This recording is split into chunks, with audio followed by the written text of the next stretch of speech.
In this increasingly troubled world, bereft of leadership, our fascination with John Fitzgerald Kennedy, the last independent and free-thinking president of the United States of America, and who was elected when just 43 years old in 1960 and then murdered in 1963, remains an abiding one.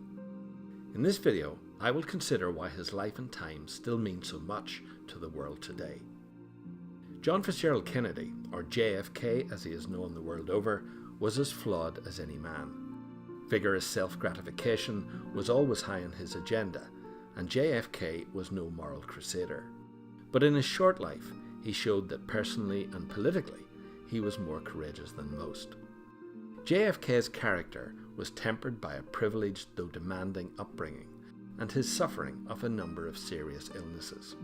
But he always showed a steely determination to never let those infirmities define him.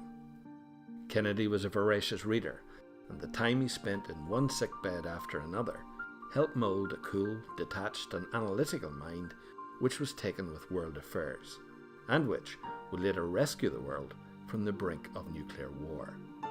Under the influence of a powerful father and a strict disciplinarian mother, JFK quickly learned that humility and respect, mixed with humour, wit, good grace and charisma, made very good political allies.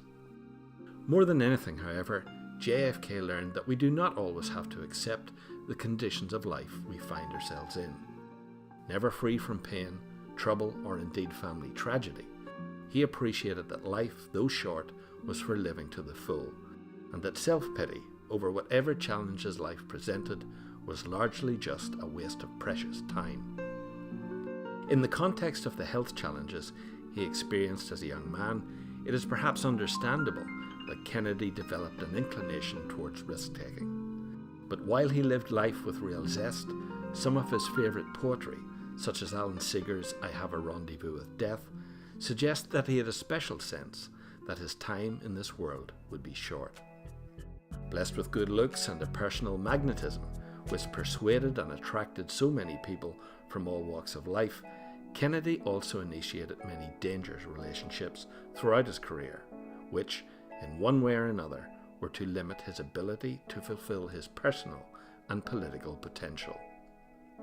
Over time, there have been many who have profited from the prolonged assassination of Kennedy's character, which began after his death in 1963 and which continues unabated today. And while some elements of that muckraking campaign are indeed grounded in fact, its deeper and darker intent towards suppressing the humane, hopeful and pioneering spirit of JFK has fortunately not succeeded.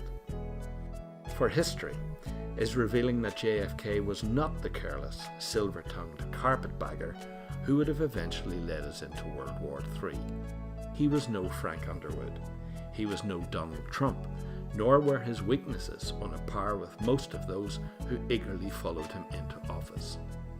Instead, history records that Kennedy was well aware of his limitations, but also his ultimate responsibilities. Much to the annoyance of his more hawkish generals and their unseen political and corporate sponsors, Kennedy, towards the end of his worldly life, had in fact become a visionary peacemaker. As he surveyed the world and the dark manoeuvrings within his divided office during his final days, he knew global peacemaking had to be his only course. He was learning on the job and from his past mistakes that effective leadership, character and conduct were intrinsically linked, and that his personal weaknesses would sooner rather than later become public liabilities. Kennedy wasn't naive, he was extremely intelligent and he was media savvy, and as he approached the final year of his first term in office, he knew that unless he changed course, impeachment would never be far away in a second term which would have commenced in November 1964.